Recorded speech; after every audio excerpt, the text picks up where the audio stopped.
Hey guys, I'm Damien Karowski here from overundertalk.com to talk about the best plays of the day for Moneyball on January the 30th. I'm joined here today by Jake Nichols, aka Tachyon. How you doing today, Jake? Hey guys, exciting day of NBA, 9 games today, so I'm looking forward to it. Yeah, big slate up from yesterday's. I'm not a personal cutoff the way I like it, but 9 is definitely on the upper side of things. So, today we can't be joined by one of our usual presenters, Trent Arnold, but I've left his Twitter up there somewhere, so still give him a follow. I'd appreciate that. But yeah, we're gonna ride through this one duo style. And another change, rather than go through the matchups like we have, to just kind of save time and leave a bit more space for the injury news, which is a good reason we're doing it in the morning. We get to chuck that out to you. We'll be going through positions just to keep it more efficient, more streamlined. And yeah, it might be on like a chuck out a name, yay or nay basis. Yay, why, nay, why. So yeah, we'll get cracking right into it. Yeah, as always, tweet in. If you're watching and you got a question, tweet in, because we're going to keep running all the way up until lockout today. Yeah, exactly. So if it's something about injury news, and we'll just chuck it up on the screen, give you a hand with it, and if it needs one, we'll give you an alternative play for that. So yeah, we'll start it off at point guard.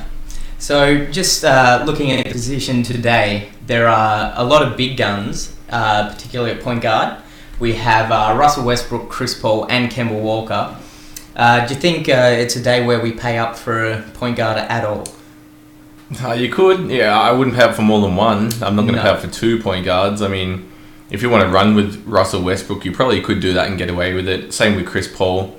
Yeah. Kemba Walker's still getting higher and higher in salary. And I don't know if I'm the only person fading him, but I feel like he's too much for me right now. Yeah, it's a good matchup for Kemba, but the price is just going through the roof right now. If I was going to pay up for a point guard, it would be Chris Paul against the Lakers. Just an awful team. I mean, I'm in there.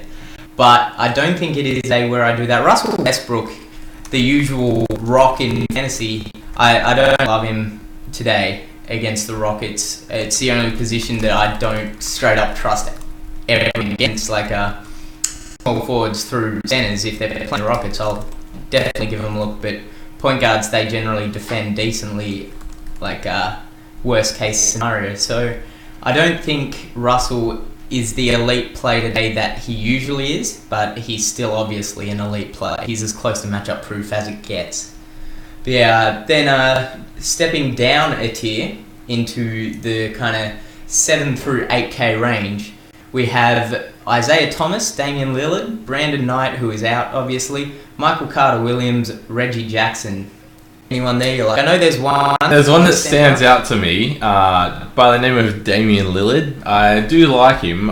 He's been playing pretty good basketball. Over his last 10 games, he's averaged 41 points, and that's value returned from his salary already. So the matchup, it is easy or anything, but what I'm buying into here with Damian Lillard, as always, I love a narrative. He's been all-star snubbed at the end. Well, I don't think he's been snubbed, but some people could argue that he probably isn't also a worthy player most of the time. I'd believe he's a great talent. I think he is. I think he should have made it over Klay Thompson. Yep. And Aldridge. You could leave that. Yeah, Aldridge, that makes sense. But so it's unfortunate for Lillard to miss out, and we've seen what he can do when he gets angry, this guy. Oh yeah, he's got that chip on his shoulder for sure. Yeah, he would love to come out and prove everyone wrong today, and I'm fully expecting him to do that, especially against a high quality point guard as well in Kemba Walker, who's been in form. He's going to want to come out and prove him wrong and prove us wrong, the fans. Yeah, I certainly think Damian Lillard is worth a play today, as did one of the writers for overundertalk.com. Backed him in as one of the 3 best today. I think that one might have been Trent, if I was to have a guess. But yeah, he's certainly worth a look. And just on the topic, it's not fantasy relevant. I think in an ideal world, injury-free, like players punching, coaching stuff free, I think Lillard and Blake Griffin get in over Klay Thompson and Aldridge. Do you agree with that? Yeah, Blake Griffin should have got in over Aldridge without that situation. Yeah. the Clay versus Lillard debate is it's a difficult one because they both have very different roles as respective teams. Lillard, obviously the kingpin of his team, whereas he is the team effectively, yeah, and you're right. And Klay Thompson can take a back seat, and I mean, we've seen what he can do. He's put up some massive numbers this season, but he hasn't been the consistent force that Damian Lillard has been. Yep, that's exactly right. All right, so after this one, we get stuck into everyone's favorite mid ranges, really, like the 6K through to like a high 4, like low 5 range.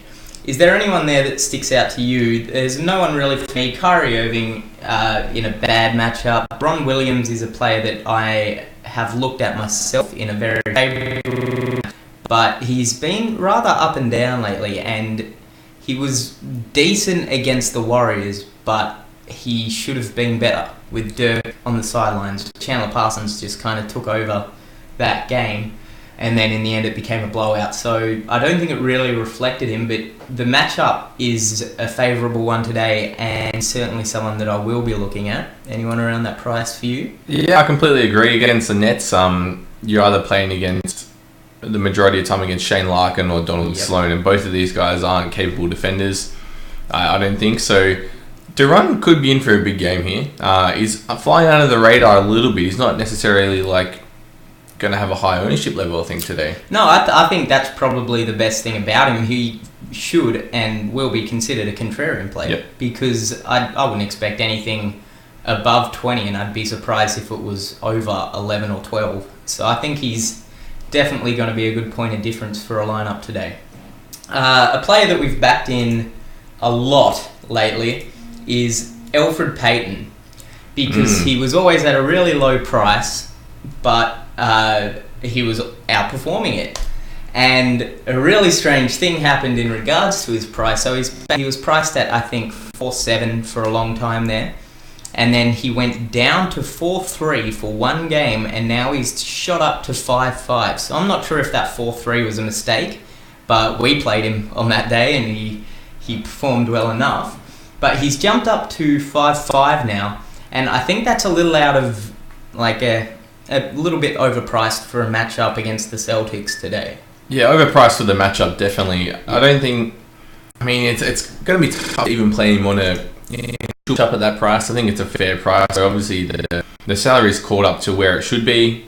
And as you know, viewers that are tuning in, we like to take advantage of guys obviously well underpriced. They haven't been priced yet. Payton is up to a fair price, so... Yeah, I don't think he's really worth a look. He's not worth a look today at all, I think, because the Celtics, I'm not going to play anyone against the Celtics at the point guard spot. Yeah, look at that. They've been excellent. And that's against point guards, which you're generally looking at a 40-point average per game for the other team. So, the matchup isn't there. The price has gone up too far. It's definitely a pass on Elfrid Payton today. And I think if you line up with him in, you should be laughing, because you should beat that team, I think, today. Moving on to the lower price range of the position, and first one that jumps out is Archie Goodwin for the Phoenix Suns, coming up against the New York Knicks. So Archie has also gone up in price. I think he was at full on minimum price last game. Yep, he was. 3,500 for the coat. Yep. And then today he's up 4-1, which I think is very fair, and I don't think it's enough of a price rise to take him out of consideration, do you? Well, oddly enough, without Brandon Knight, I trust Archie Goodwin more than I do Elfrid Payton. Yep. So he's still $1,400 cheaper, less expensive than Elfrid Payton, and I'm a massive fan of him today. Yeah. Over the last 5 games, New York Knicks 49.1 points per game to the point guard position, and that is the most in the league. So it's basically the perfect storm of low price, great opportunity, and an excellent matchup. So he will be one of the first players to our team today, I would suggest. Anyone else at the point guard position that you like real cheap? You could talk about a couple of the guys as we scroll down a little bit. One in particular, JJ Barea. Coming up against the Brooklyn Nets as well there. And we talked about Deron Williams, good matchup against guys. The same applies to Barea. Yeah. And especially so if the Mavs can blow the game out a little bit, which is think very they- likely. The I line's think set they at could, 9 and I think points. they should. Yeah, they should definitely. So they could rest her on late in the fourth, and Barea could come out and do his usual, hit a couple threes and a couple sneaky Barea plays. He's good. The Barea. He's a very fantasy friendly player, I think. Barea. Yeah, I mean, I don't like him as a person. He's way too much of a dirty, annoying player, and has far too hot of a wife that he doesn't deserve. So I don't generally like him. So I don't generally like him as a person. But as far as fantasy play goes, he's certainly worth a look. We know what he did when Duron missed that extended stretch, and Barea was the play of the day every time the Mavs were on the court. So at 3-8, I think he's certainly worth a look. It could be a very productive day for him if the game gets away from the Nets, and I think that's very likely today. And one of our over-under writers did back him in, but that was Dominic, and he is a Mavs fan, so we kind of trust his opinion on this. Yeah, you think you should know more than any of us. Yeah. Especially now that we've left our TMZ sort of piece about Barea's wife Oh, sneaking yeah. into here, so that's okay, but... Did he actually do that piece? No way. Nah, he said he was writing one up, but I Yeah, don't know how it went. TMZ.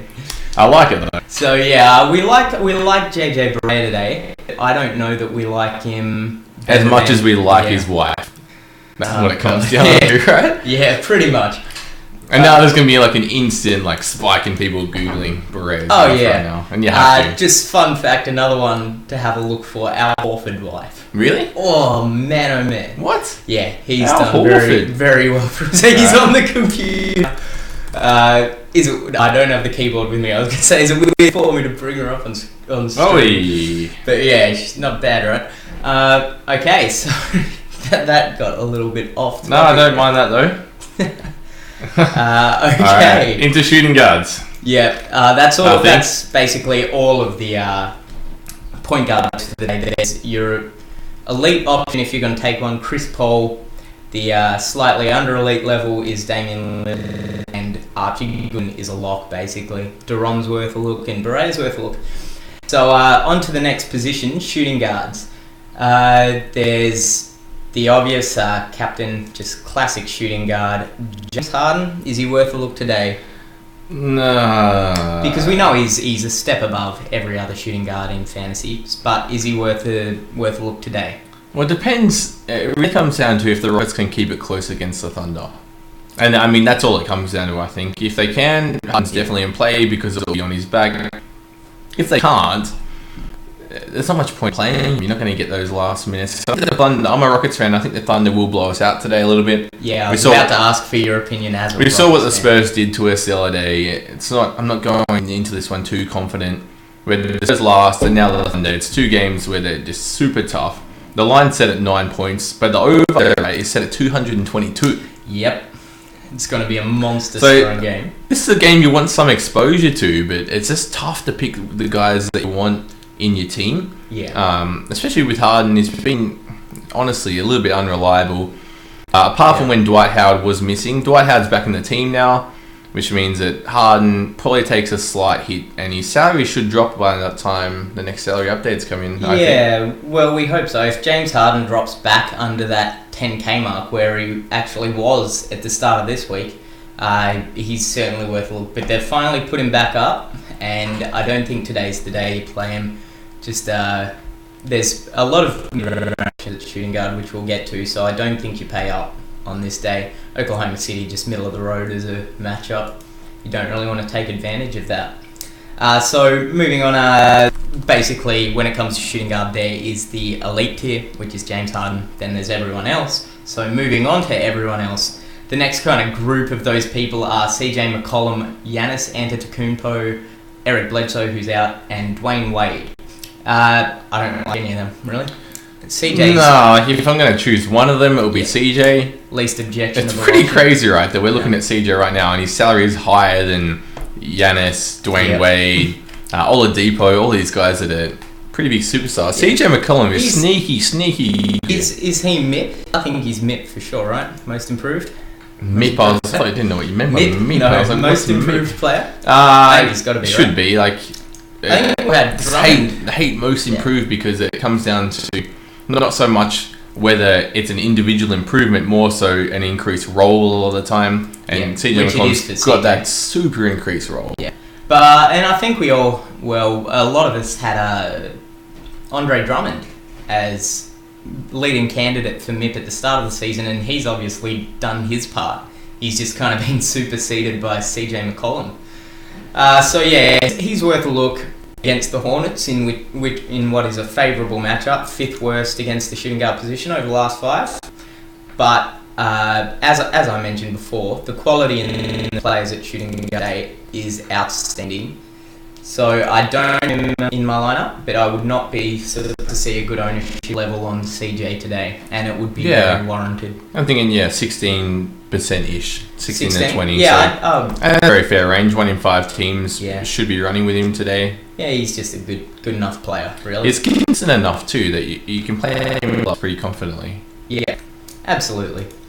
So after that tier, let's call it, we will cover the kind of like a high 6 down to like 5 mark, and this is where a lot of the value can be found today. So we have Kentavious Caldwell-Pope, who just plays minutes, all the minutes he can handle. Rodney Hood, JJ Redick, Johnson, Kobe Bryant, who is possibly out, Avery Bradley, J.R. Smith, and Wesley Matthews, and Devin Booker. So many names this there, is right? Crazy, right? It's I almost wish like there's a flex position in NBA Moneyball like there is for Big Bash on Moneyball. Yep. I think you'll be second up at the shooting guard position today because I think you could easily find 3 very good value plays here. That's a great point. Now, it's just who you go with because you only got the 2 choices. Yep. And for me, I think it comes down to like all those great names there, and I'm going to be leaving out like KCP and Devin Booker here. I think there are 3 that are worth a look today, and that is Rodney Hood, JJ Redick, and Avery Bradley. Now, the thing is with Avery there, the matchup is not favourable. He's going to be facing off with Victor Oladipo, who is an athletic defender. I'm not a big fan of the matchup, but at his price and with his kind of role in that team, he's still worth a look regardless of the matchup. But for me, JJ Redick is my shooting guard player today. He's got the excellent matchup against the Los Angeles Lakers, worst against shooting guard of the last 5. And it's kind of like the 5-3 range. I like that price range when you're getting someone who takes a lot of shots, which is why I've liked Rodney Hood for so long, because he just chucks and chucks and chucks. Although I wouldn't call him a chucker because he makes it. Yep. But yeah, so JJ Redick is my player today just based on matchup and kind of shot volume. Against a team that's just probably... I think they'll get blown out, but I think it'll be like a high-scoring blowout. So I'm pretty happy with that. We'll have a quick look at the line. Just to sort of get some confirmation. Looks about 204. The line's set 15 points, so it's a bit scary for a guy like Redick, especially in a double up. He does a lot of his damage in the first quarter. If you watch a Clippers game, Trent highlighted this to me, and ever since I watched a Clippers game, I noticed this now. The first 5 to 6 minutes is just JJ Redick plays. It's crazy. He comes off about 100 screens per play, gets open, puts up a 3. I don't defend that. It's the Steph Curry method. Just run until he gets open, really. It makes sense. You're wearing out defenders and people are running through brick wall screens set by some of the big guys at the Clippers. It's crazy. And I really like it because I like those advanced, plays and stuff that you can notice. Obviously, if there's a set play and there's no screens or identifying factors, it's hard to sort of figure out what kind of play is being run, coach. But when you see the screens in action and players bouncing off him, I love seeing that kind of. No, one that I would love to see for JJ. It's I don't know if there's anyone out there that plays like the 2K games. In 2K15, there was this ridiculously cheesy play called 63 Fist, and basically the point guard would take the ball at the top of the key. 3 people would come and set screens around him, and then the shooting guard or small forward would park in the corner. And then, depending on whether his defender left him and closed down the paint or stopped him, the point guard would either kick it out to him or take the layup in the paint. And I'd love to see that on JJ, sitting in the corner, waiting for the ball. See how many times the defender goes off him. It's got to be like none, right? You can't leave JJ Redick, but people do, and you find him getting open, but I think it's by design. So back to whether or not he's a good player, it's tough to tell. I think he's a great player. Yeah, I think he's a good play. Like, good. Just good. Like, if you're... he's not going to be the first one locked in. Over under Rodney Hood. It's tough. Yeah, that's a tough one because I realised when I said the other ones, I forgot J.R. Smith as well. I was going to point that out. So... I think he's the first one to lock in. Do you disagree? JR? Yep. Against Detroit. I mean, these are all guys, and I love it, right? Because JJ Hood and JR Smith... they're all guys that put up lots of shots. Now, it all comes down to who's going to land the most shots today. You can't really predict that, but you get J.R. Smith at a slightly cheaper price. There's a bit more upside than other players too. I like J.R. Smith, I think I read for J.R. Smith, since Tyronn Lue took over, in the first 2 games where Lue was coaching, JR averaged 37 minutes or so, then in the last game he played 28, but that was the blowout to Phoenix. So I think I had 23 minutes last game and he put up 34.6. He was unreal. Crazy. Unreal. So 18 points in 23 minutes. So that's something insight that I missed as well. Yeah, I think... and that's handy because I did want to actually look over the Tyronn Lue sort of situation and how it was affecting certain players. Yeah. To see JR get a bump like that, that's incredible. So considerable minutes increase for JR. And I'm going to put him in the team straight up, like for now anyway, because we like him more than JJ Redick. And JJ we couldn't really pick over Hood just yet. So now that we've kind of covered those players in that price range, let's drop down to the one under that is worth a look. Priced slightly out at 4.9 is Aaron Aflalo. Do you like him today? I do, not as much as last, because there's a bit of talk, and I was going to confirm this before I jump in and mention it, because the latest thing I saw at Nick's status was that Carmelo Anthony is playing but could have a minutes restriction. Okay. So if Carmelo is definitely out, I'd be playing Aflalo today, because we talked about it in depth last time about how Aflalo's usage rate jumps by about 8% with Melo out of the team, which is crazy for fantasy scores. But with Melo playing, and you never really know about a minutes restriction. Like, what's a minutes restriction? 30 minutes could be a restriction for Carmelo. 20 minutes could be. So we're not guaranteed to see how many minutes he's going to get, which means Aflalo's a bit of a tricky play. Stick to him in your tournament and maybe not run with him in a double up. That's my belief. So basically, on the Anthony situation, he is playing. Like, he's guaranteed playing. But I haven't seen anything about the minutes restriction. So if he does have one, I think Aflalo could kind of perform well. But it's not someone I'm going to be backing in right now. So now that we've had a quick look before we make a just kind of snap decision straight away on the other shooting guards, which one to chuck in. We've had a few tweets here about the shooting guard position, so we will jump in. M. Smith, old fan, someone that we've had on here before, which is a great friend of the show, asks if Dwayne Wade is worth a look. Do you have an opinion on that one? Because I'm kind of split. I'm a bit 50. Split. Like, I think with Dwayne Wade, he's never a certainty to put in your team because it comes down to a lot of those guys in that 7K range, and especially Dwayne Wade, because he's not super consistent. He has these massive games, and he also has the down games. Just the way that Eric Spoelstra coaches a team, I think there's no particular focus of the offense. But Dwayne Wade, in the tournament, I love him. I love Dwayne Wade in tournament plays, but he's not really my go-to double-up guy, especially when there's so much value there. I think that's all it comes back to. There's just so many other options today. He's in great form. Yeah, but you can't deny that. These ones, like, you don't really want to cop that from a 7K player. And the Milwaukee Bucks, his opponent today, shooting guard is the one position they actually defend pretty well. Chris Middleton, who, fun fact, listed as small forward on Moneyball, actually starts at shooting guard. So, I don't think he's worth a look just for the matchup, but he's been in excellent form. And like you said, I think he could be good point of difference in tournament lineups.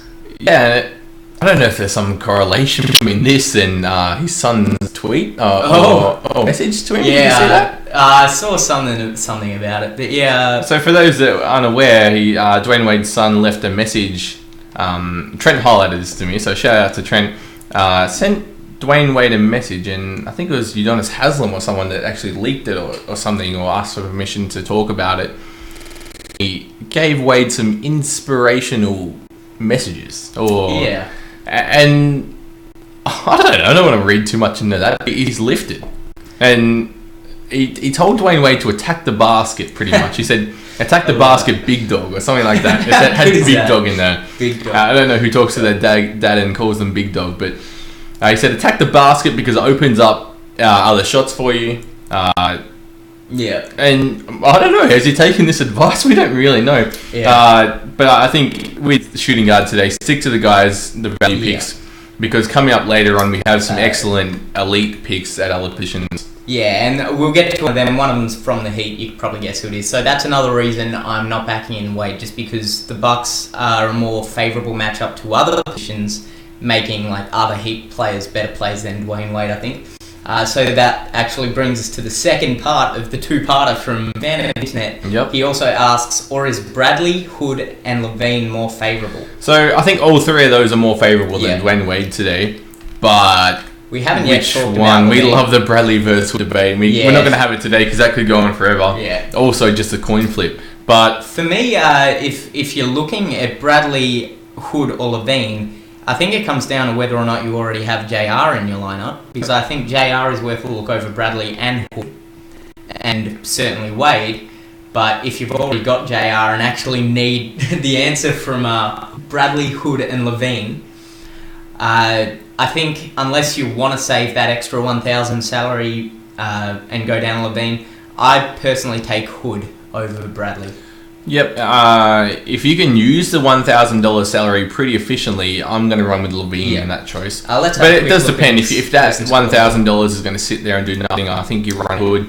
But Levine without Ken Martin has been a revelation for fantasy. So that could happen again today, but I never liked the matchup against the Utah Jazz, who limit possessions for other teams and play at a very slow pace. So it's tricky, but I don't mind him because it's pretty low risk, I think, for a 4-2 player.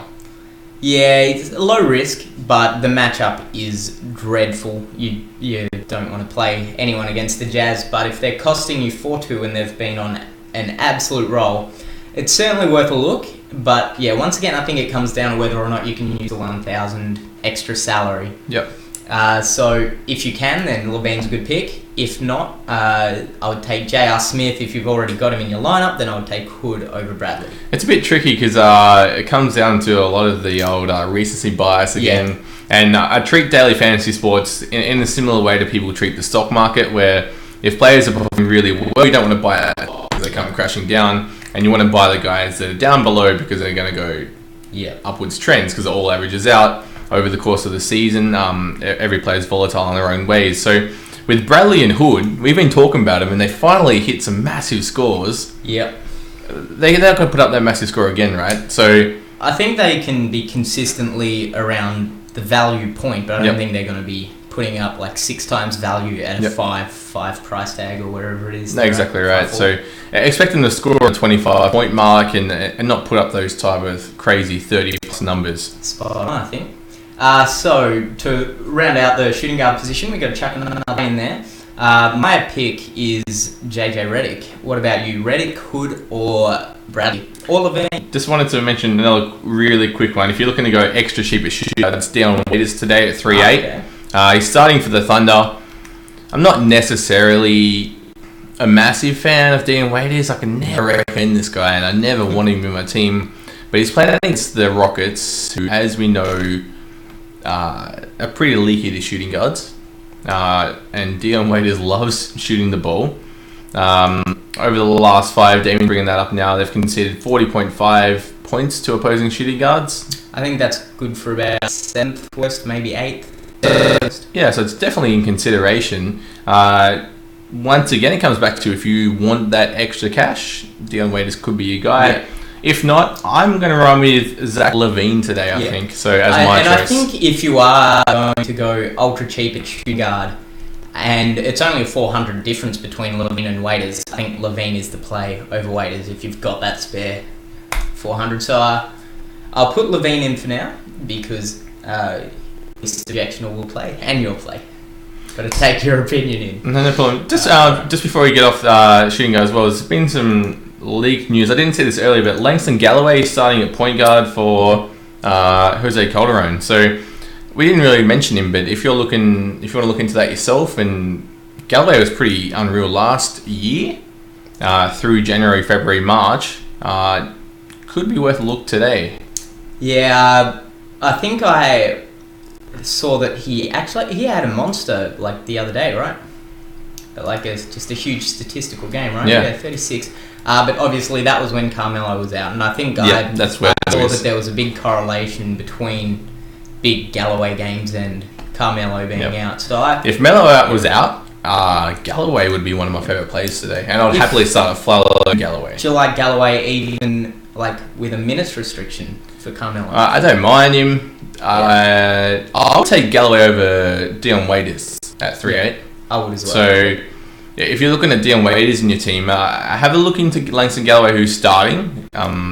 Also, Waiters is starting as well, but Galloway can put up some too. So tough call. Guards, there's a lot of value options, and you really can't go wrong with a lot of them. So don't stress too much. Yeah, spot on. So moving on to small forwards, and we'll start with the top tier. There's two players in it. It's Kevin Durant and LeBron James. Big fan of Kevin Durant today. You two? Pretty obvious. Yeah, I'm a massive fan of Kevin Durant today. I think he's the elite that you pay up for. Yep. So if you're looking for a guy, and I think most days you do need that guy over KD regardless. Yeah. You need one at least. I mean, I think Kevin Durant is back to that like kind of MVP form where he's going to be putting up consistent, freaky numbers, like lots of scoring, lots of rebounding.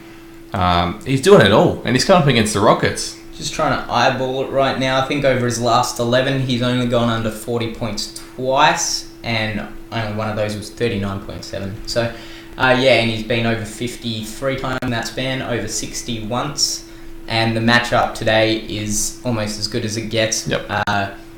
Where are we? Let's have a look. Seasonal.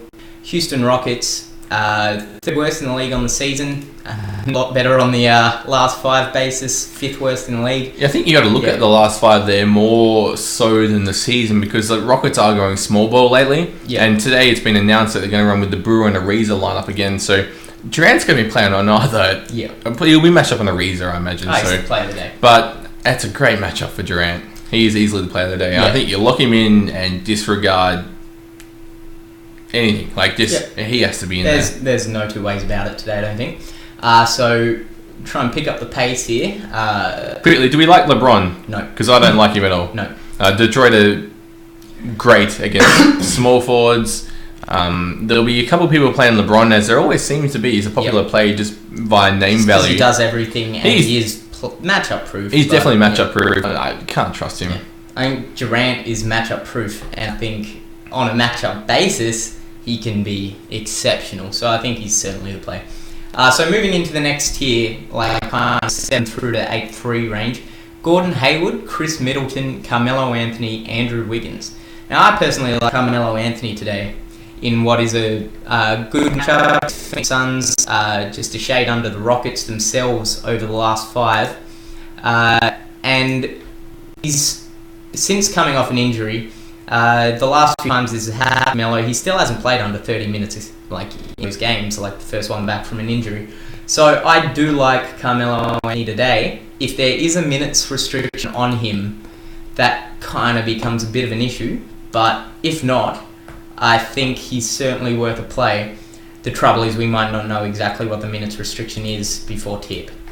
So Melo is one to keep an eye on, but I mean, if you're brave, he could be an excellent play today because his price has come down under 8K, and certainly worth a look at that price. That's a cheap price. Yeah. This is Camelo's very fantasy friendly himself, so huge usage rates, just best player on a like middling team. So yeah, I think he's worth a look whenever the matchup is good.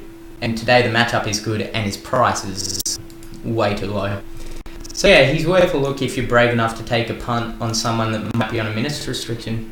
Agreed? Tournament play at the price, just run with him in a double up because he's going to be pretty good. Yeah. But I'm not running with him, I think, just because I'm trying to find more details about this minutes restriction. I can only find a couple select tweets, and it's by one of my most reliable sources too. So I'm going to believe that he's on a minutes restriction. Right. So, and I'll probably get screwed over by it. All right. So next tier down, we have Jay Crowder, Nicholas Batum, Tobias Harris, and Chandler Parsons. There are 2 good plays in there. Have a crack at one of them. 2 excellent plays. Also a sneaky play, Nicholas Batum. His price is dropping, but he hasn't been in great form. If you're looking for a sneaky tournament play one day in the future, I don't think it's today though. Batum's bound to go off again soon, and you can catch him at this very cheap price. So the 2 players we want to mention are Tobias Harris and Chandler Parsons. Both of these guys are playing excellent basketball. Chandler Parsons in particular has bounced back into awesome form, right? Yeah. And he's rising. 6-1 is still underpriced for Chandler Parsons, especially in a good matchup against the Nets. Yeah, the matchup against the Nets are on the good side of like average. So he's certainly worth a look, especially today before his price actually does start getting out of hand. I mean, next price rise, I would not be surprised to see him around the 6-9-7 mark, and that's where he kind of starts becoming questionable because he's down on a 35, whereas today you can get away with a 30. Be very happy. So I do agree with that play. And pending news on Carmelo Anthony, I think Chandler Parsons is the second power forward play, right? Small forward play. To me, yeah, I think so. So I'm just looking at a couple others. I think, the ones I locked in today into my teams are Kevin Durant and Chandler Parsons. Yep.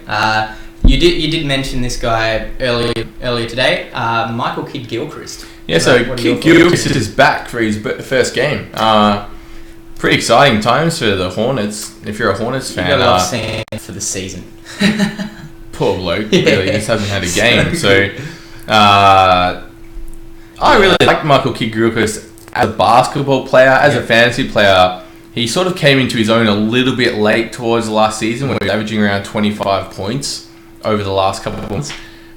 Yeah, there's no reason why he can't score 25 today, and he's costing nothing at small forward. I just don't love the play. I like him as a player. I like him a lot as a player. Kind of that slashing, slasher on offense, great defender on the other side of the ball. But for this Charlotte team, I mean, it's basically been handed to Nick Batum. And while Nick Batum's been out, Kemba Walker's shown that he's probably a big dog on campus. I don't know if there's another spot on that team for a prominent offensive player. And I mean, I wouldn't be surprised at all if he comes out, has a good game today. But first game back on a team where there are two players who will put the ball in their hands a lot more than him, I don't personally want to trust him. Especially not like I want to trust Kevin Durant and Chandler Parsons or Carmelo Anthony or even Tobias Harris. Yeah, trust is not a word I'm going to use with Gilchrist today. Yeah. You haven't seen anything from him this year. But at the same time, I like guys coming back in their first game after a long stint out because they've got a lot to show. You know what I mean? They've been watching basketball all season long. They've got a lot to come out and do. They want to take the shots, make the shots. Is he going to get the chance to show it though? Does he get a minutes restriction? No, he's starting. There's no minutes restriction anyway. It sort of came by surprise. I'm surprised he's starting. Yeah, there's no leaked you see Derek Favors who's been eased back into the team ever so slowly, but Kidd-Gilchrist has been thrown back in there. Because who moves out of the lineup there? Marvin Williams? So Jeremy Lin's missing. So I'm trying to figure out how they're going to adjust it. There's no news on... Shooting guard, maybe? I mean, he's playing shooting guard. Yeah, before. I think Batum does play shooting guard, and Kidd-Gilchrist at 3, I would imagine. And Marvin Williams keeps his gig? Because I'm a huge Marvin Williams fan. Yeah, I'm a Marvin Williams fan too. He's been doing a fair bit this season. He's pretty underrated, Marvin Williams. So MKG, I think best way to phrase it is the easiest way to phrase it, tournament play. Right? Great tournament play. Like a really, really, really good tournament play, I think. Because he's not going to cost you anything. Nope. He's going to see the minutes, I think. You're not going to start a guy and give him less than 20 minutes. Exactly. He's going to see close to 30 minutes. I really like him as a tournament player, and I think I might be running with him in a double up if I have to as well. I have a lot of trust in him. Actually, after saying I'm not trusting before, I've been talked into it. So so he's a tournament player or double up player if you're going to save your salary. So that basically covers the small forward plays. I mean, you've got your elite Kevin Durant, you've got Carmelo Anthony a shade under, and then you have Chandler Parsons and Tobias Harris in the mid-range, and MKG as a cheapo. So yeah, there's a lot to mix and match with there, but they're certainly the best players of the day. And so we'll move on to power forward now, and no elite, no 9k above player in play today at power forward, which is pretty rare. Normally you get the Anthony Davis and DeMarcus Cousins type, and they're almost an instant lock lately. Even Paul Millsap these days is upwards of 9. So the top price player of the day is Chris Bosh, who is someone I like. We were talking about Dwayne Wade earlier, and whether he was worth a look. I don't think he's worth a look because the Bucks are so much worse against power forwards than they are at shooting guards. And for that reason, Chris Bosh is worth a look at 7-9 in a favourable matchup. And as there's no elites above him that you kind of got to consider paying up for. Like with these 7-9 players, when you get him into your team and you have like a little bit of salary left, you start thinking, well, where can I change it to go up from this 7-9 player to the top level? There is no top level above Chris Bosh today. So I think if you put him in your lineup, you'll be pretty comfortable, and it's an easy enough price to build the rest of your team around. So I do like Chris Bosh today. Also in his price range, Kevin Love at 7-2. How do you feel about him? I'm not a massive fan of paying up for power forwards, I think, today. Bosh is a guy, as you say, you pay up for a power forward, and I think you might have to. He could be the guy, not so much Kevin Love, just because it's seemingly impossible to predict when he's going to have a good game because his role is ever changing. That's about all I can really say about Kevin Love. He's just so difficult to read and analyse. Bad matchup. The price is nice, but it's not right. I don't think in this matchup I would play him like kind of 6-5 range. But yeah, the Pistons have been pretty good against power forwards. So just another thing I want to point out real quick. Blake Griffin, since he's not playing, his price is coming so far down. First game that he comes back. 100% ownership. I don't see... Will he be a 100%er? Well, it's strange because I don't know why players' price comes down when they're injured. Yeah, it's weird. And the only time... I mean, maybe it's they update it twice a week, I think. Yeah. So I guess knowing that Blake Griffin's coming back, if another player, right, and you weren't sure when they were coming back, like a Kid Gilchrist, you'd have to decrease it a little bit to make him a little bit more attractive. Yeah. But now it's getting out of hand. Yeah. Blake Griffin's in play. We saw it happen to Derek Favors, and I want to talk about him in a minute as well. I don't think the price should come down that much to an injured player because they're not losing talent. Yeah, exactly. So after those 3 players, one of which is out, the next here is kind of Kristaps Porzingis, Dirk Nowitzki, Thad Young, Derek Favors, and Jared Sullinger. So what do we think of those ones? I know Derek Favors is starting today, and we know you're a fan of his. I'm a massive fan of Derek Favors, and I've been waiting for so long to find out when he's starting and see what happens to him in the Jazz lineup. So Trey Lyles has been benched, and Favors is slotted right in here. His price has increased a little bit, I think. Yeah, it did. It went up 700. Yeah, which is a little bit too much. If he was, he would have been one of the players today if he was under 6k. Did they put his price up anticipating this start? Because he went up to 6.6 when he hasn't been in 6.6 worth of form. That comes back to the same thing about Blake Griffin, right? You shouldn't decrease the price if they're not playing because you're going to get in that trap. Exactly. Like they have with Derek Favors. So at 6.6, he's still a great steal. I think he's an 8k player. Yeah. When he's in form, so I would happily with Derek Favors today for that mid-range option at power forward because, his opponent, why not? Yeah, really. His opponent, the Minnesota Timberwolves, are basically middle of the road against power forward. So that means if you're playing Derek Favors, you're playing him on his ability and his role in his team. And I don't know if I like the role in the team in his 3rd game back from injury, or is it 4th? Somewhere thereabouts. But yeah, I think he's certainly worth a look, but I won't personally be playing him. One player that I do like in this range is Kristaps Porzingis. I think he's going to be very under-owned in a favourable matchup. He will be very under-owned. Yeah, and that could be due to Melo being back. As we've talked about, Melo's minutes cap. I think Kristaps could be a sneaky good play if he plays. He's still GTD, but in a favourable matchup, I think he will be. I don't want to say sub 5% owned, but under 10 for sure. I think under 10 is almost a lock. And then moving. He's been announced as playing, so. Yeah, I don't mind him. Like, he has that upside that you want in a player, but you're paying a little bit more than you would for some of these other guys, a little bit more consistent. Even guys like Salinger and all of those, they're pretty good fantasy players overall. Yes. So next tier down is one player that is in one of the best matchups for the position. Serge Ibaka. Rockets have not been good against power forwards, but I think he's worth a look still, right? Essentially enough, I don't see him as like a natural power forward, like where you look at it up and go, Serge Ibaka is going to benefit from a weak power forward position because he just plays his game very differently. We know that he's stretched out his offense a little bit though. Yeah. And that's where the Rockets are in particular giving up a lot of points to stretch fours. Yeah, now, he can shoot the 3 ball now. I mean, it's interesting. I haven't touched Ibaka this season for DFS. I've played him once or twice here and there, and this was when he was in some excellent form early in the season. I can't find it here, but there we go. Down at the very start, he was really good. But recently, he's been as up and down gets. And I don't think, especially when Kevin Durant is probably the player of the day, you consider Serge. But the good thing for players who don't play Serge today is the matchup is so favourable that other people might just look at that and go, well, the Houston Rockets are awful against power forwards. I'm going to back in Serge Ibaka. And that's basically a dream come true for us today because we are kind of considering Kevin Durant as the ultimate player. There's definitely nothing wrong with Ibaka now, and I'm starting to realise why that might be is because we mentioned the Rockets lineup before with Brewer and Ariza starting. Yep. Now, I want Ariza guarding Kevin Durant. I don't want Brewer touching him.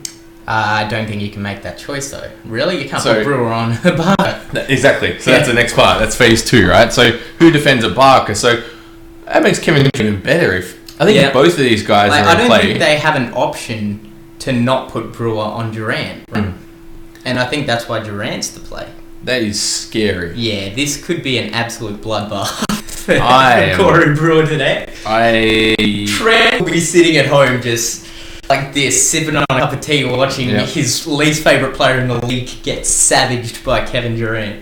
This could be unreal today. I don't know if I want to watch a Rockets game today. If I wanted to watch a murder, I would tune in to... live leaks. Live leaks. Yeah, jeez. Oh, yeah, it's going to get messy. That's scary. Yeah, so moving on. I can't get over the thought of that. We've got 20 minutes till tip. We got to power through this one. Yeah, moving definitely. on to the next group of power forwards, we're looking at Julius Randle, Ersan Ilyasova, Jabari Parker, Marvin Williams, and Derek Williams. Anyone there you like? Derek Williams was in great form while I was out, but I think Melo being back kind of just immediately takes him out of the equation. Do you agree? Yeah, he's a weird player, Derek Williams. Yeah. As weird as that hair is, I think. But, I love his hair. I don't trust him that much at all. Here's a player that's one of the more interesting plays in fantasy for me. Ersan Ilyasova for the Detroit Pistons. I mean, he's kind of... I don't know. He's a good player that has bad games in my eyes, and that's something you don't really want in fantasy. But look, he's hit value more often than not, but when he doesn't hit value, it's like a 10. He just bottoms out hard, and I don't really trust him today. I'm going to be paying up for like one elite, and I'll be kind of going cheaper elsewhere, like kind of the strange position you get put in here, I think. And Jabari Parker's been in some good form. He's finally getting his groove back, which is good to see. Like you love seeing the players that suffer like bad injuries finally get their game together again. And yeah, he's kind of just getting there. I don't think today's the day where he takes it to the next step, especially not against Chris Bosh in Miami. Nah, definitely not. The matchup is very difficult for Parker. I was just looking at the matchup, and with Hassan Whiteside missing, he would have been an excellent player against the Bucks front court there, because the Bucks are very leaky in that position themselves, with Greg Monroe starting. So, but I don't know why I even mentioned that. I was just quickly, like, we don't have a lot of time, but thoughts on this. After the All-Star reserves were announced and Chris Bosh was in there, I was reading something, can't remember what site it was on, maybe CBS or something. They were doing a wrap, and for Chris Bosh, they said he's the defensive heart of the Miami Heat, not Hassan White. Do you agree with that? I do. I absolutely do. Hassan's a shot blocker. And he's a shot blocker. He commits to the shocking so hard that if he doesn't get the block, it's like the paint is just like a desert. Yep. I completely agree with that. And the person that pointed this out to me a long time ago was Trent. Really? Who kept tweeting out during games. He said Hassan's overrated. Yeah. Oh, he is. And the sad thing, he's gonna get a max contract next year. Oh yeah. So sad. Jeez, it's crazy, right? So quickly, next tier is Tristan Thompson, Cody Miller, Ed Davis, Frank Kinski, Aaron Gordon, and Trey Lyles. Now there's one play here that I really like, and there's another kind of like Tristan Thompson starting as a centre for the Cavs, listed as power forward on Moneyball, but he's starting at centre. I think he's kind of worth a look there against Detroit Pistons.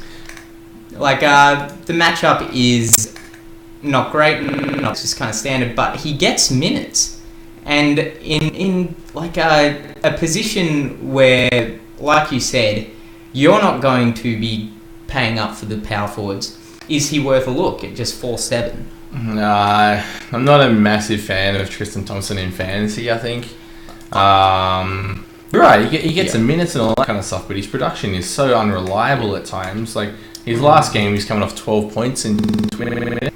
Yep. So his fantasy points per minute is like a more certain indicator of someone's performance, right? And his fantasy points per minute is fairly low.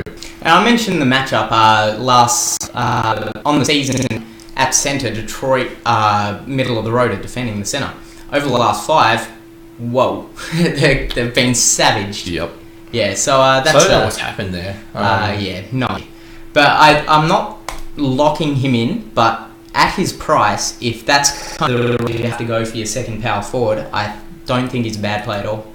But the good play at this position, at this price, is Aaron Gordon. Exactly. He's one of my plays today, I think. Yep. He has moved into the starting lineup, and he's such a good player. He's like he's one of the players that's just ridiculously athletic, that defends really well. And when he gets his game going, he does everything. Like, he'll steal the ball, he'll block the ball, he'll score the ball. He even passes the ball like reasonably well. And I think with him at this price range, he's got to be played because it's a waiting game right now for when he just explodes.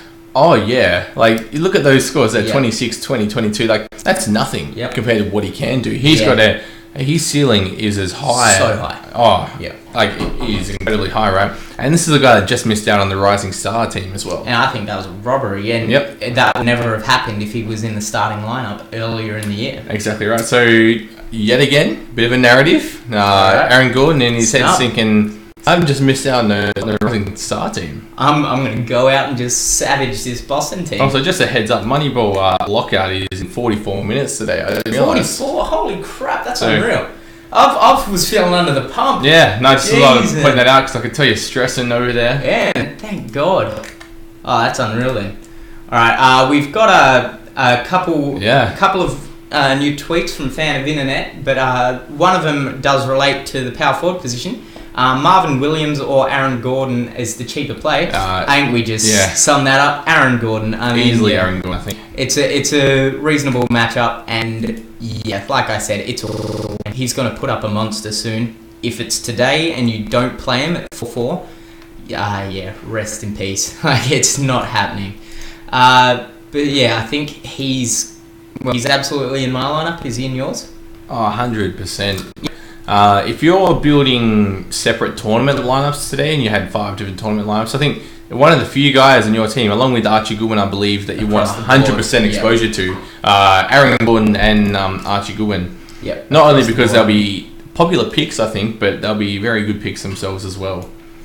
Yeah, absolutely. So Aaron Gordon is a lock, and to fill out the second power forward position for the time being, like, where do you go if you don't want to pay up for the power forward? Is it so? It's a bit tricky when it comes down to salary at this point because there's a guy I really, really like, and you're gonna frown at this kind of choice, but it's Josh Smith again.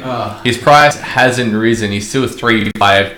And he's been such a revelation for the Rockets. I know people don't believe it, but he's doing absolutely everything. And he's actually sparking them a little bit to be a better team overall. Now, you wouldn't believe it, but Josh Smith is making the extra pass and doing a couple of things that the Rockets have been lacking. You say that, but I absolutely would believe that. That's one of the things I think is very underrated about Josh Smith. For some reason, passing. the popular opinion is that he's a greedy dog.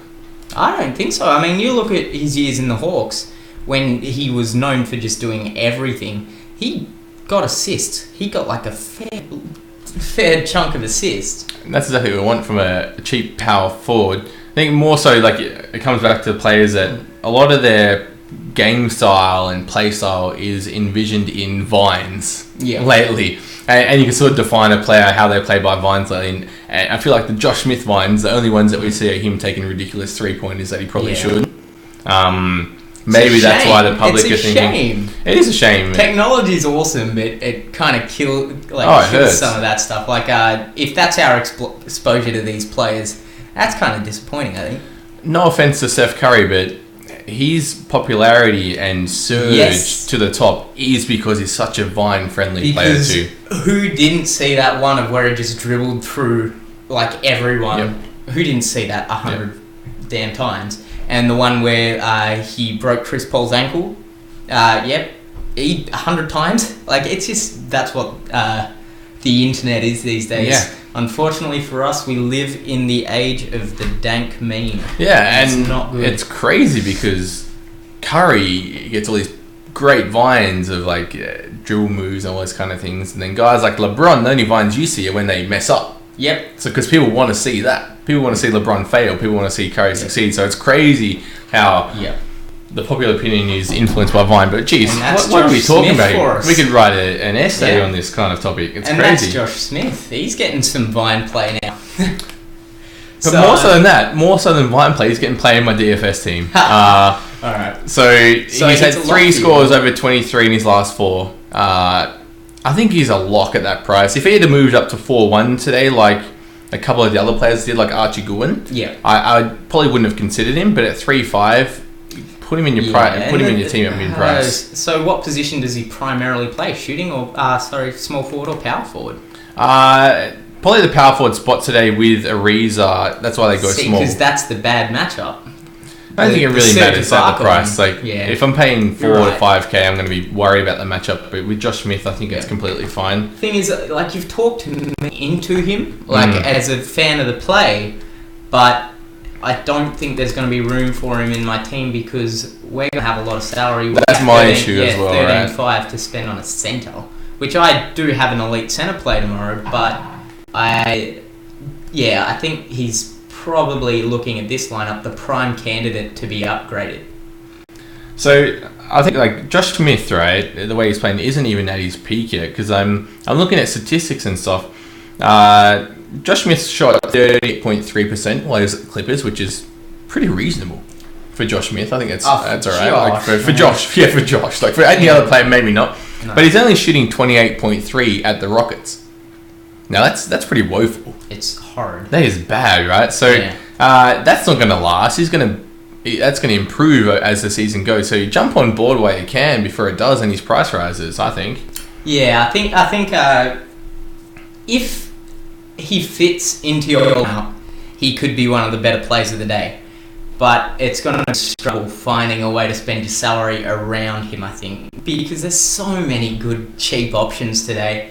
And we've only got 2 players over 6,100 in our team. Like, that's how good the kind of like low to mid-range plays are. But yeah, so we put him in for now, and we'll quickly cover the centre position before we start looking at the team and where to distribute the remaining salary. So at centre tomorrow, we have a lot of 8k or above plays. And that is Dwight Howard, Andre Drummond, Andre Jordan, Nikola Vucevic, Hassan Whiteside, who is out, Karl Anthony Towns, Greg Monroe. Is there anyone there you like? One play jumps out to me. It's going to be little bit different to your play that jumps out. So this is going to be awesome to hear two opinions of guys that you should pay up for in almost the exact same salary. So the guy I like today is Nikola Vucevic. The Magic, although they're 1-9 in their last 10, so Scholars hate, and that's reasonably fair too. They're but at least struggling. He's making the right coaching decisions. Exactly, and the reason why that's happened, Vucevic. The result of that is Vucevic stepping up once again. So he's been in great form. I wouldn't be surprised at this rate if he continues all the way up to maybe 9K, the way he's playing lately. So purely talent and like potential production rate, I think he's a 9K player for sure. So he's undervalued $100, which is crazy. So the matchup there is unfavourable against the Celtics. But you're right. I think he's one of the players who, he's got the ability, he's got to be much higher than he currently is. And I don't know if today's performance will reflect it, though. I like him. I like his play. But no, you're right. He's not a chalk play or the player that jumps out of the screen and go, you have to play him. He's an option for you if you're looking to spend up. And I prefer him over your play. So if you want to jump in and discuss your play in the same area now. So my play is 100 more expensive. It is DeAndre Jordan. He's coming up against the Los Angeles Lakers, which is the best for a center by quite a margin over the last 5 years. On the season, yes, there we go. Over the Pelicans, and the way that they're doing that is on the season they're allowing more rebounds than any other center and the team against centers, and obviously that's DeAndre Jordan's bread and butter. He's a rebounder, and last time he played them it was kind of standard. I think it was a 30.3 if I double check here. But the thing is, in that game it was kind of weird. Him, Blake Griffin and Chris Paul all spread like the production basically evenly among them. Like it was almost perfectly even spread. And obviously Blake is out. Blake's not there. So there's that, I think he went for 36 or something last game. There's that to go around, and I don't think it goes around to anyone but DeAndre Jordan and maybe like a shade to Chris Paul. I think Chris Paul's like a 45-point play today. I think DeAndre's about the same.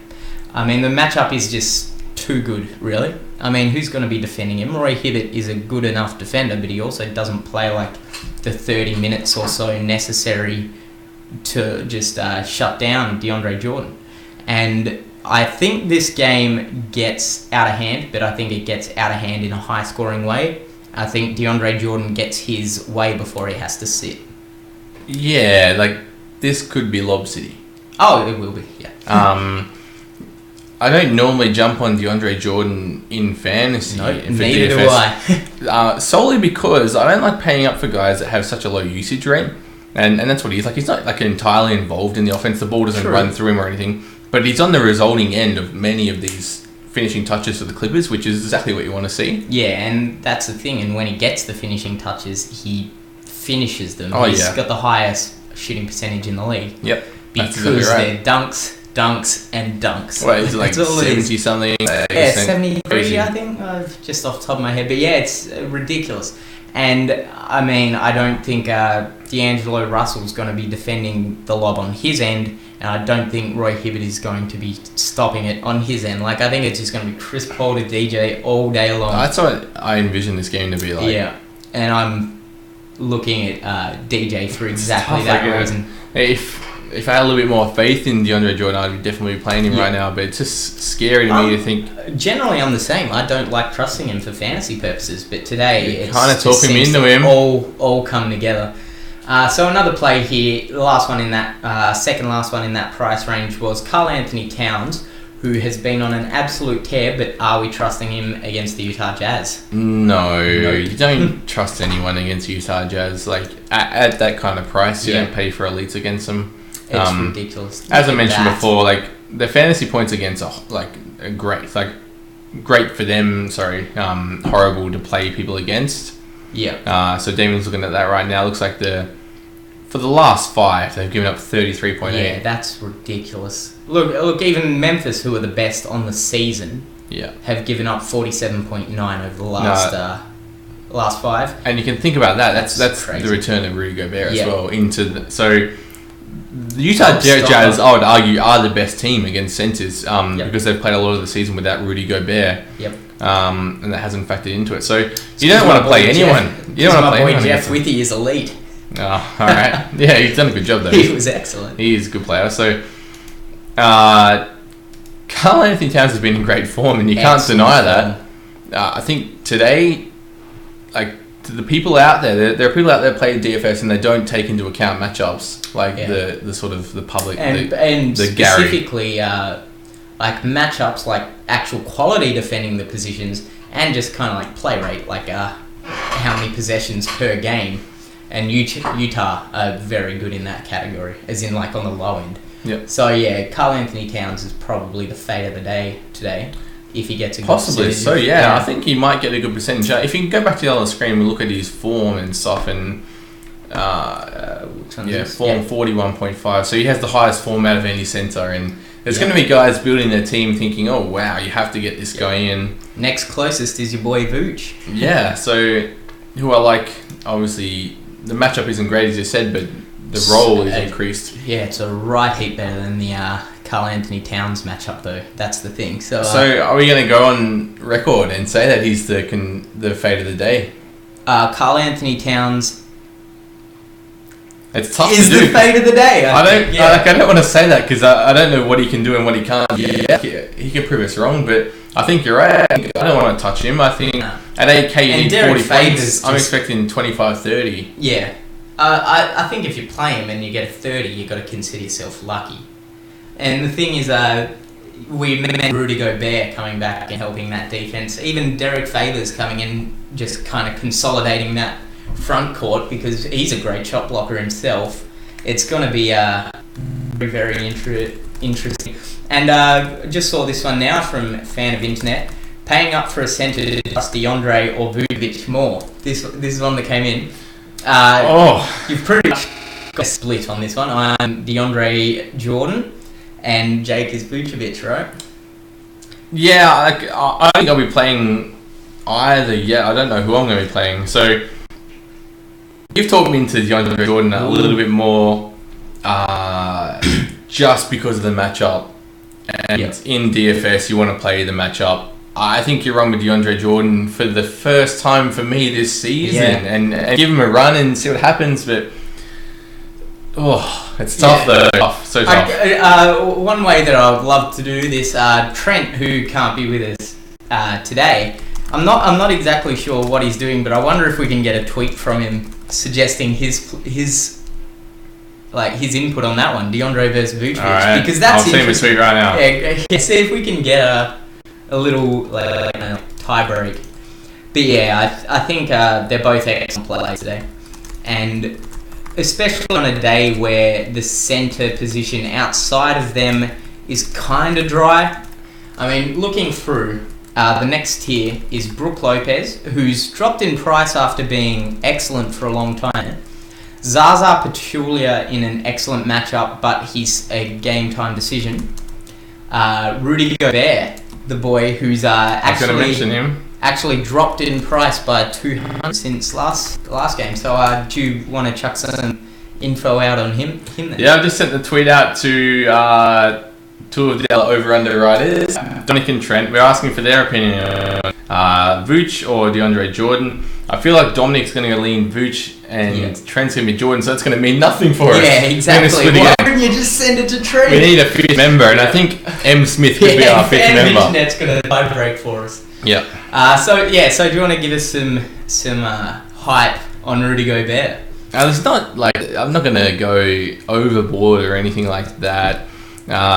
Once again, and I'm going to keep saying it until it keeps going up, the salary is what is most attractive about Rudy Gobert.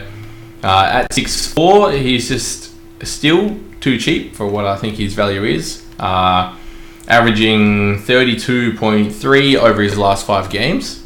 Yep. At a price of 6.4, which is kind of crazy. His price is slowly increasing. Like 5.7 a couple of weeks ago, jumped up to 6.2. Now he's taking the next step to 6.4. I wouldn't be surprised to see him finish up around the 7K mark. And that's where I kind of stopped playing him. I'm not a massive fan of Rudy Gobert, although I seem like the way I talk, it seems like I am. Yeah. But he's a guy today. If you have 6.4 left in your team or less than 7K, I'll be running with Rudy Gobert pretty confidently in my team today, even though the Minnesota matchup is quite tough. Yeah. So bad matchup, and he won't be in my team. But yeah, I don't think there's a whole lot more to look at here, except for a very reasonable cheapie like Spencer Hawes. He's been pretty well. I think surprising is the word recently. We look at this, a 15.8 in his last game. But before that, look at those numbers. That's great for someone who's still at 3.7, which I think is a decrease on his price. I think he was at 3.8 last game. Oh, if he was, that's crazy, right? Let's have a look. I can bring that up right now and get some confirmation on that, because we talked about it last time, how he was still putting up fantasy numbers even though he wasn't scoring. Yeah. Now, it looks like in that game he didn't score much either. Put up 15.8 as a floor. For a guy at that kind of price, it's ridiculous. So he was 3.5 and he's gone up 200, which is nothing in comparison to a couple of the other guys that went up. Archie Goodwin was the one in particular that went up a fair lot. Lean towards DeAndre Jordan more. Yep. Fan of internet. Damien's a better salesman. That's okay. No, he sold me as well. So I think DeAndre Jordan is the guy we're going to lock in Smith today. Yeah, especially with so much salary to come. So they're basically, when it comes to centers, the elite options are DeAndre and Vucevic. Then kind of mid-range is Rudy Gobert. And then lower than that is the cheapie in Spencer Hawes. So yeah, this is basically kind of the rough lineup that we just came out with, and it ended up with what have I done? Oh no, we've ended up with 5-2 left. I've just got to put the lineup back in now because I've just pulled the old spud. Oh no. Yes. That's okay, we can fix that up. Yeah. So we had Lillard and Archie Goodwin. That's correct. That shooting guard, we had J.R. Smith and J.J. Redick. Yep. And small forward, we had Kevin Durant and Chandler Parsons. Where are we, Chandler? Yeah, you've talked me into Chandler today. I'm moving away from the Carmelo today. There's a lot of talking. People into things here. That's what we're trying to do. We're just trying to provide information. Power forward, we had Aaron Gordon, and who was the second one? Good grief. Did we go? We had Josh Smith in, I think. But I think we did. Yeah. We're going to have to work out a way to pay up for someone else, aren't we? Yeah, but where? I mean, shooting guard is another position we're only kind of like mid-range at the moment. But I think they're also the best players at the position for that on this day. So, this is the team as it stands now. We've done something different. Because it did not cost this. We have Levine instead of JJ. Yep. Okay, so where we're at right now is we're going to try and figure out how to best use our salary, right? Yeah. So I think the way that we should start is what plays are untouchable. That is Kevin Durant, for sure. Kevin Durant's untouchable. Aaron Gordon, untouchable. Archie Goodwin, untouchable. The rest, I think we can fill around with a little bit. In my personal life, I think Josh Smith will be untouchable for me, I think, because he's just so cheap. Yeah, I'm going to go soon as well, just by the way. Yeah, okay, that's fine. Yeah. So, one thing I want to mention really quickly is I've come up with a bit of an idea. Alright. Now, I'm not sure if you're going to like this. It could be a bit tricky, but I've just noticed that James Harden scores more points against the Thunder than any other team per average. So, I've noticed. Oh, it's like a revenge game 4 years removed, right? It is, right? And he's going to play them harder than anyone. Also, as you know, if you play basketball yourself, when you play against your mates and all that kind of stuff, you go hard. You want to show up.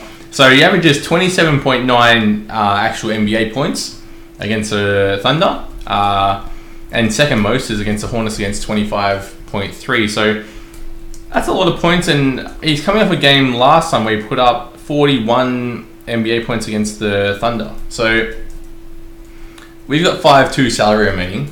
If we want a quick fix to that, all I'm trying to do here is provide an elite option that because it's weird, we only have the one elite option, and I wasn't a fan of Harden so much. Yeah. Oh man, this is a tough one. So all right. So let's say we're going up to Harden. Are we doing it from Smith or Levine?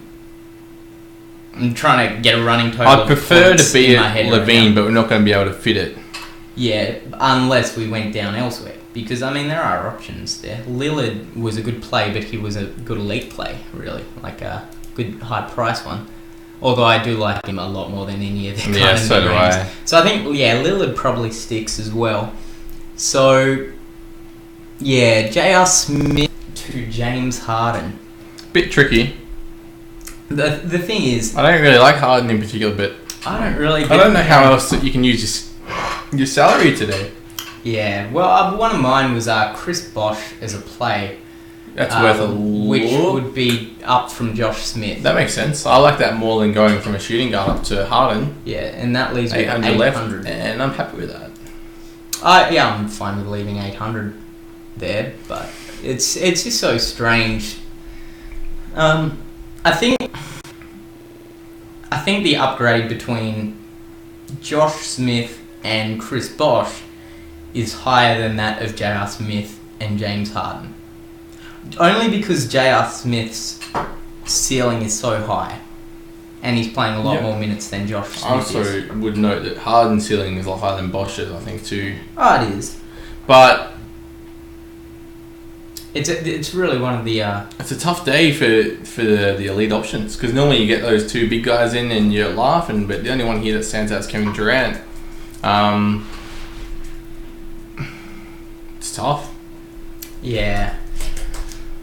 Oh man, and that's the thing. This is I don't know. This is like a harder decision than I think any we've had while we've been streaming. I think because there's so many kind of locks right now. So how about I split this? In my idea, I'm going to go J.R. Smith up to Harden, leave Josh Smith in, and I think your lineup will be this one on the screen right now. Oh no, I think it's the Harden one. Which is unfortunate for J.R. Smith because I like him and you've talked me into how that's a good pick. And I think it might burn us a little bit, but yeah, so I think how I like the Harden one. How about if we go J.R. Smith up? How do we work that into the team? Zach LaVine up. Sorry. Oh, I'm happy to get rid of Zach. So this has to become Josh, but I can't search there. So Levine up. That will be a little harder to lock in, I think, unless we go down at centre. We can easily find a way to go down, but we don't want to leave DeAndre Jordan. You've talked me into that one a fair bit. But also, if there's a good option, I think it's worth it. 4-3. So we are 900. So is there a 7-4 centre? No. Zaza I do like today, but I don't know if he's even playing, let alone how many minutes he'll get. Rudy Gobert, thoughts on that? That would No, I don't like him as much as DeAndre. Yeah, DeAndre. Lillard's tough to go down. About small forward, is there anyone under Parsons? Under Parsons. That's a brave call from you. Marcus Morris is the closest to fitting perfectly in the salary. Don't mind that. If it means... But then again, you gotta think...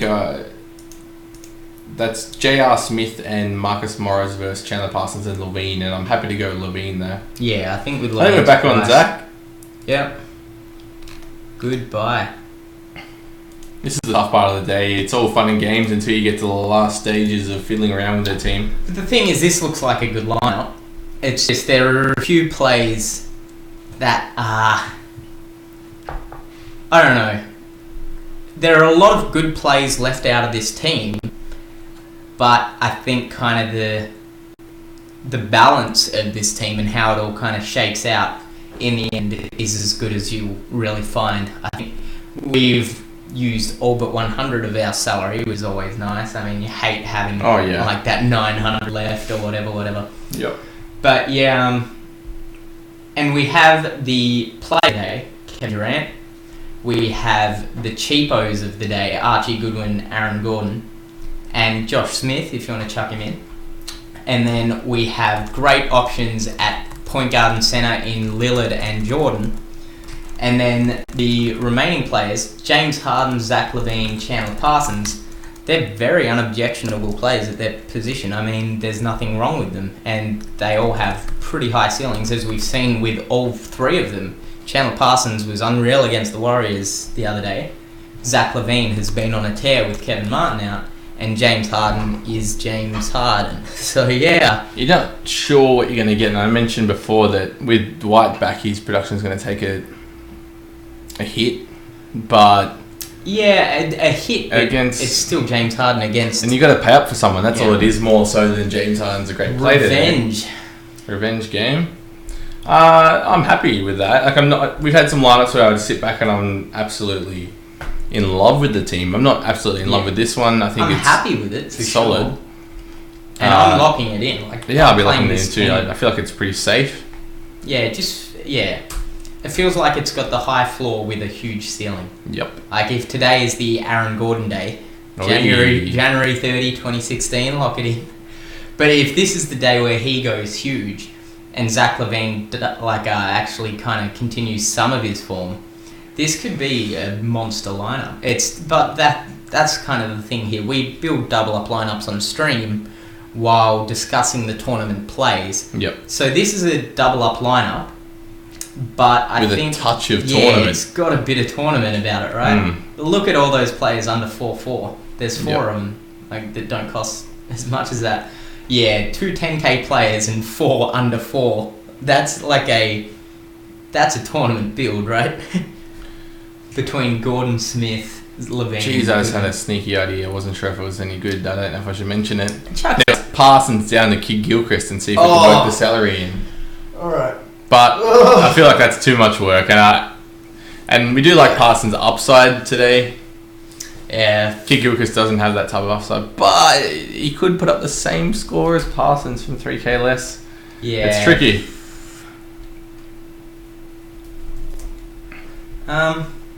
Wait, what have I got here? This, because I was changing my personal lineup to reflect this one, and I was like, I'm pretty sure it's spot on, but how have I got James Harden and J.R. Smith, but with 1,700? I had Deron Williams in there, but I like the Lillard play. Lillard and LaVine over Deron Williams and J.R. Smith. Actually, that's tight. It's tough, but... I ain't Lillard. Lillard and LaVine's nice. So, just before we go, I want to give up a quick wrap-up of the Moneyball contest.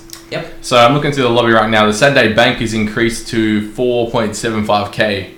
So I love that about Moneyball, how they keep increasing the prize pool and you can't miss out on the tournament. So if you're running late like I am, because I'm kind of busy, you can get involved later and they put some extra spots in and put the bank up. I'm about to head off. I have family business to attend to, but I'm wondering, is Jake gonna stay streaming? We'll wrap it up together because you're the host. No, it's all good, man. But I think we've found a very strong lineup there. A bit of both ways, switch hitter.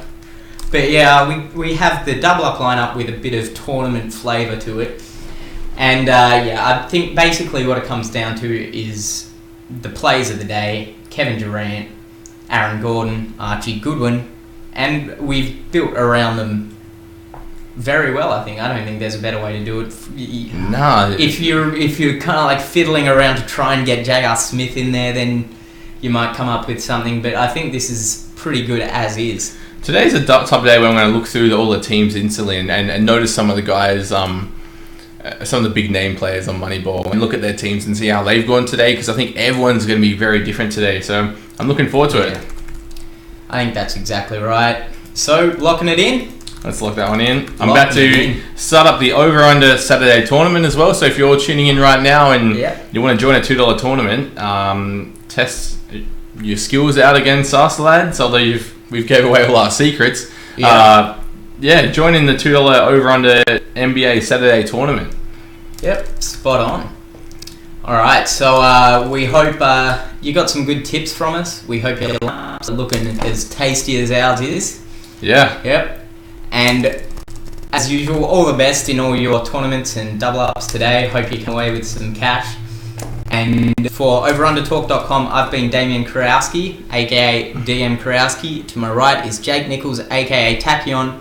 Trent Arnold couldn't be here today, but give him a follow on Trent Arnold NBA. That way. Yep, that way. The old shabber. Yeah. Hope you have a good day. I'm Damien Kurowski. I'm Jake. See you later.